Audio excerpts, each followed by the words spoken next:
Good morning बच्चों। हम लोग ने पिछली लेक्चर में संत कबीर दास जी जो ज्ञान मार्ग की शाखा के प्रसिद्ध कवि हैं बच्चों, उनके बारे में अध्ययन प्रारंभ किया था। उनकी रचना जो बीजक में संग्रहित है साखी के नाम से, उसके दोहे हम लोग पढ़ रहे थे बच्चों। आशा करती हूँ आप लोग ने उसकी व्याख्या संदर्भ प्रसंग सहित अपनी फेयर रजिस्टर में लिख लिया होगा जहां तक हमने पढ़ाया है। अब उसके आगे के दोहों का हम लोग अध्ययन करेंगे बच्चों। जितना हम पढ़ाते चल रहे हैं बच्चों, उसको आप लर्न भी करते चलिए ताकि बहुत ज्यादा ना हो जाए।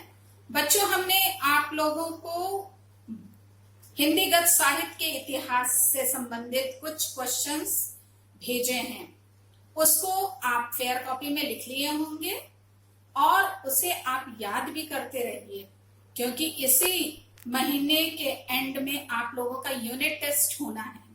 तो आप लोग अच्छी प्रकार से कर सकें, इसके लिए जरूरी है कि आप उसको रोज एक बार जरूर पढ़िए, तभी आपको वो याद होगा बच्चों। आप अपनी बुक को खोल लीजिए, हम लोग दोहे आगे पढ़ेंगे। नैना अंतरी आव तू ज्यों हो नैन झपेऊ, ना हो देखो और को ना तुझ देखन दें। इस दोहे में बच्चों अंतरी जो शब्द है उसका अर्थ है अंदर। अंतरी मतलब अंदर। झपेऊ मतलब बंद कर लूं। नैन मतलब नयन, नेत्र, आप सब जानते हैं। और हो मतलब होता है मैं। हो मतलब मैं, जो कि ये पंचमेल खिचड़ी भाषा है ना, तो बच्चों ऐसे इसका ये अर्थ है। नैना अंतरी आओ तू ज्यों हो नैन झपे हूं। इस दोहे में जो कबीर दास जी हैं, उन्होंने आत्मा का परमात्मा के प्रति अनन्य प्रेम दिखाया है, दर्शाया है कि वो कितना ज्यादा आत्मा जो है परमात्मा से प्रेम करती है। मतलब कि यहाँ पे प्रेम के चरमोत्कर्ष का वर्णन इन्होंने किया है। व्याख्या देखिए, कबीर दास जी कहते हैं ज्यों हो नैन झपे हूं, हे परमात्मा ज्यों ही, क्या करो, ज्यों ही मैं अपने नैन यानी नेत्र को झपेऊं मतलब बंद कर लूं। नैना अंतरी आओ तू मेरे नेत्रों के अंदर शीघ्रता से आकर बैठ जा।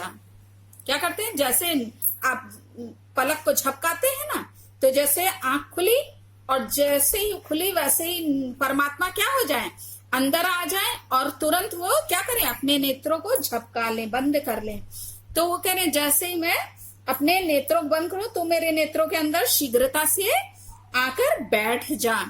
ना और देखो और को, वो क्या कह रहे हैं कि तुझे अपने नेत्रों में बंद करके मैं ना तो किसी और को देखूं मतलब देखूं, ना मैं किसी अन्य को देखूं, ना तुझ देखन दूं और ना ही मैं तुझे किसी अन्य को देखने दूं। कहने का उनका मतलब यहाँ है कि दोनों एक दूसरे के प्रति अनन्य भाव रखें। यहाँ प्रेम का चरमोत्कर्ष यही है, प्रेम की पराकाष्ठा यही है कि जो जीवात्मा है वो क्या चाहती है परमात्मा से कि वो उनके नेत्रों में वास करे और फिर वो किसी और को ना देखे और ना ही वो देखे। मतलब कि कोई जो है किसी अन्य को ना देखे, बस देखे तो किसको, जीवात्मा परमात्मा को ही देखे।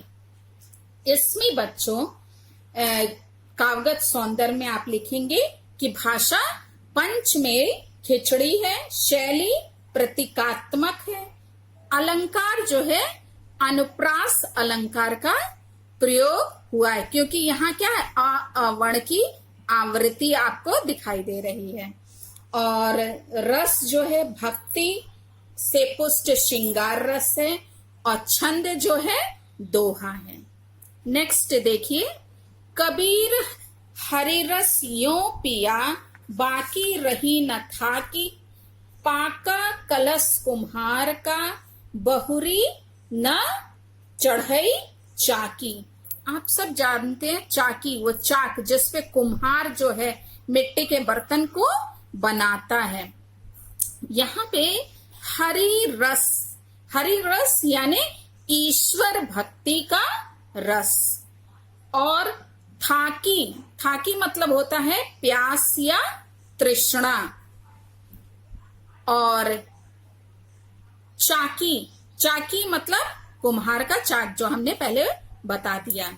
तो बच्चों इसमें आप प्रसंग लिखेंगे कि मनुष्य प्यास के कारण ही या तृष्णा के कारण ही संसार के आवागमन यानी जन्म और मृत्यु के चक्र में फंसा रहता है, और तृष्णा का जब नाश होता है यानी सांसारिक जो लालसा है, जो प्यास है, जब वो समाप्त हो जाती है तो वो आवागमन के चक्र से मुक्त हो जाता है। कबीर ने यहाँ इसी दार्शनिक सत्य को स्पष्ट किया है। देखिए, कबीर हरि रस यों पिया, कबीर दास जी कहते हैं मैंने ईश्वर भक्ति का रस इतना छक कर पिया है। छक कर पीने का तात्पर्य क्या है, मतलब कि अब उसके बाद और कोई प्यास शेष नहीं रही है, मतलब कि इतना ज्यादा उन्होंने पी लिया। बाकी रही न था की, यानी अब मेरे मन की जो तृष्णा है, जो प्यास है, था की मतलब तृष्णा या प्यास, वो अब क्या हो गई है, समाप्त हो गई है।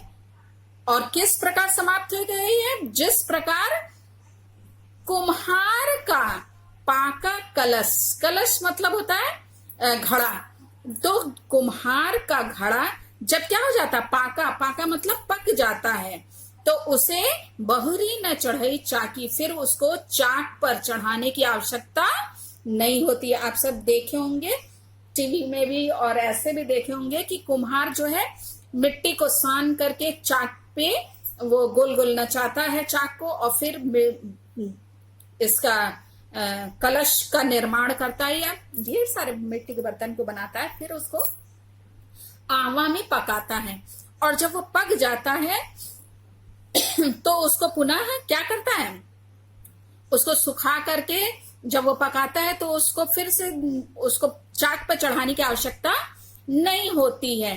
तो वही यहाँ पे ये बताना चाह रहे हैं कि चाक पर चढ़ाने की उसको आवश्यकता पुनः फिर नहीं होती है। ठीक उसी प्रकार मेरे मन में अब सांसारिक जो लालसा है या इच्छा अब शेष नहीं रही है। इस स्थिति में आकर मैं आवागमन के चक्र से मुक्त हो गया हूं, अर्थात मुझे मोक्ष की प्राप्ति हो गई है। इसको इसमें इन्होंने बताया है। आप सब लिखेंगे भाषा, सदुक्कड़ी, अलंकार, इसमें रूप का अतिशयोक्ति है, दृष्टांत है और श्लेष अलंकार है। दृष्टांत क्यों कहे है, क्योंकि इन्होंने उदाहरण क्या है कुम्हार का दे करके अपनी बात को स्पष्ट किया है। रस जो है शांत है और दोहा छंद का प्रयोग हुआ है। नेक्स्ट देखिए, हेरत हेरत हे सखी रहिया कबीर रिहाई, बूंद समानी समद में सोकत हेरी जाई। समद मतलब समुद्र होता है, समद मतलब समुद्र, और हेरत हेरत मतलब खोजते खोजते, हिराई हिराई मतलब खो गया। बूंद समानी, समानी मतलब लीन हो गई, किसमें, समद में, समुद्र में। सोकत हेरी जाई, कत मतलब कैसे, और हेरी जाई मतलब खोजी जाए। यह इस दोहे में कबीर जो है, आप प्रसंग लिखेंगे कि कबीर दास जी संत जो कबीर हैं, आत्मा परमात्मा के मिलन और उसकी एक रूपता का सुंदर वर्णन करते हुए कहते हैं कि हे जीवात्मा रूपी सखियों, किसको संबोधित कर रहे हैं? जीवात्मा रूपी सखियों, परमात्मा को हेरत हेरत, यहां लिखा ना हे सखी, तो वही सखियों को संबोधित करते हुए कह रहे हैं कि हेरत हेरत, खोजते खोजते, किसको? परमात्मा को खोजते खोजते मैं स्वयं ही खो गया हूं। क्या हो गया हूं? खो गया। रहिया कबीर हिराई, हिराई मतलब खो गया, मैं स्वयं ही खो गया।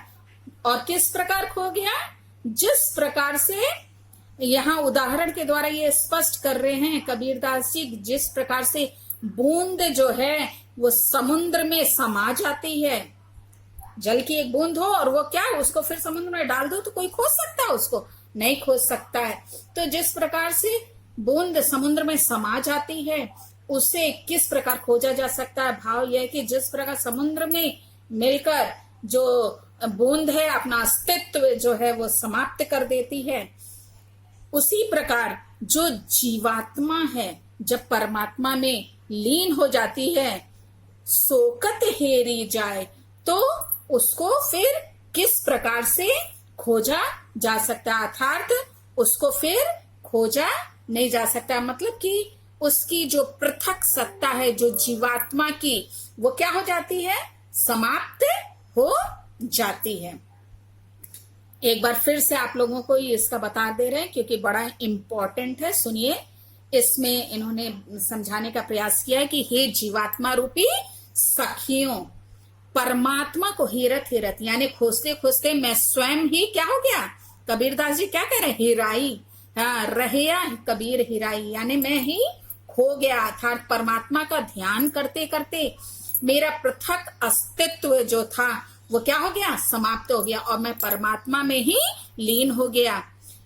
उदाहरण के द्वारा ये स्पष्ट करते हुए कह रहे हैं कि कबीरदास जी कहते हैं कि समुद्र में जब बूंद जो है, जो बूंद समुद्र में समा जाती है, उसको फिर नहीं खोजा जा सकता है। और किस प्रकार नहीं खोजा जा सकता है? जिस प्रकार क्या है, आत्मा, जीवात्मा जो है परमात्मा में जब लीन हो जाती है तो उसकी पृथक सत्ता जो है, उसका अपना अस्तित्व जो है वो क्या हो जाता है? समाप्त हो जाता है। तो इसमें बच्चों आप कागज सौंदर्य में लिखेंगे कि भाषा पंचमेल खिचड़ी है, अलंकार दृष्टांत है और अनुप्रास अलंकार का प्रयोग हुआ है, रस शांत रस है और छंद दोहा छंद है। अब नेक्स्ट हम लोग देखेंगे कबीर यहू घर प्रेम का, कबीर यहू घर प्रेम का, खाला का घर नाही। खाला यानी मौसी, और खाला का घर नाही मतलब कि जहां पर अधिकार के साथ जाया जा सके। शीस उतारे हाथी करी, शीस यानी सिर उतार करके हाथी करी, हाथ में रखना। सो पैठे घर माही, पैठे, पैठे मतलब घुसे, पैठे मतलब घुसे। यहाँ पे प्रसंग आप लिखेंगे कि कबीर प्रेम के मार्ग को बहुत कठिन बताते हुए कहते हैं कि ये घर जो है वो किसका है? प्रेम का है। यह घर तो किसका है?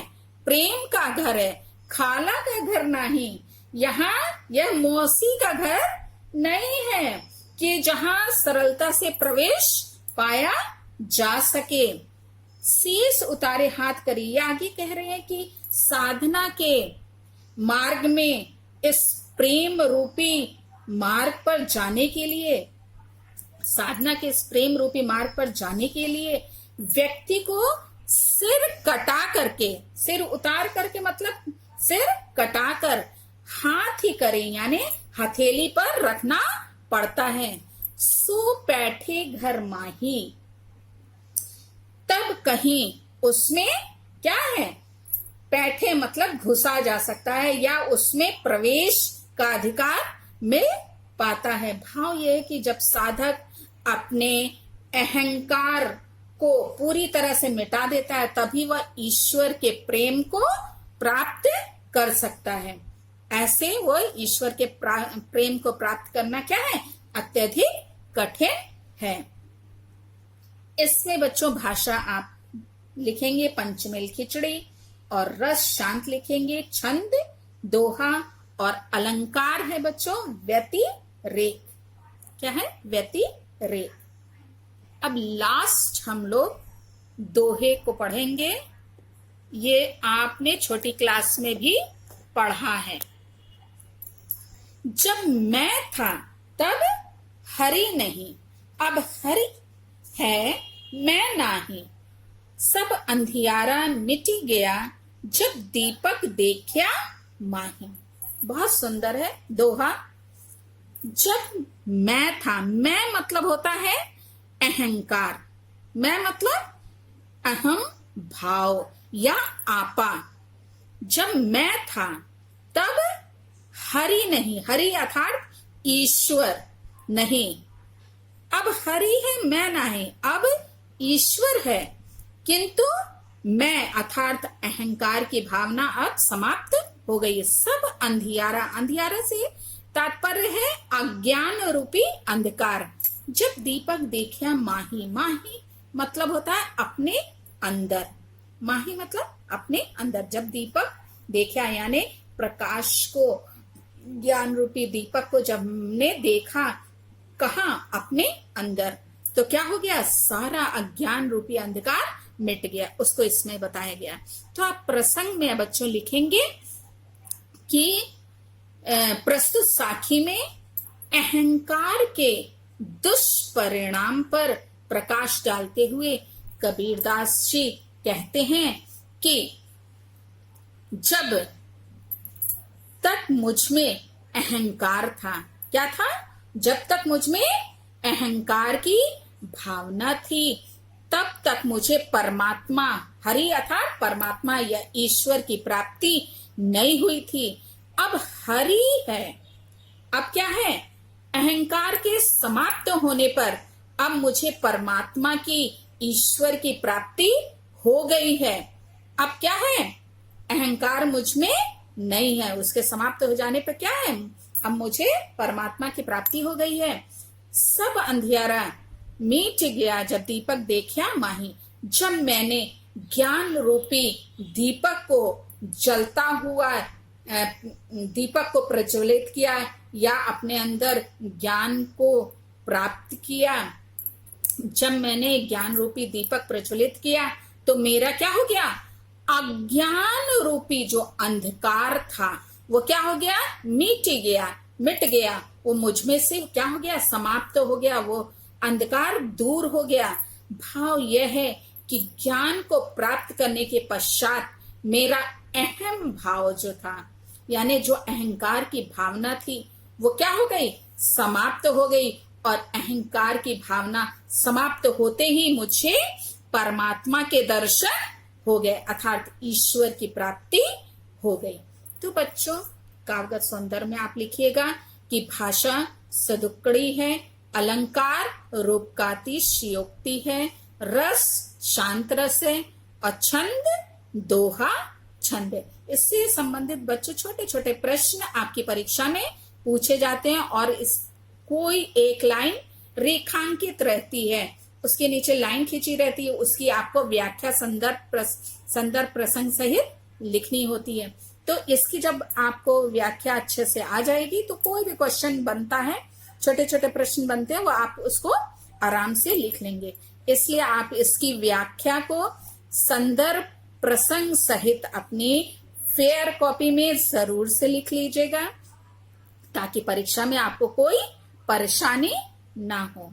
Thank you.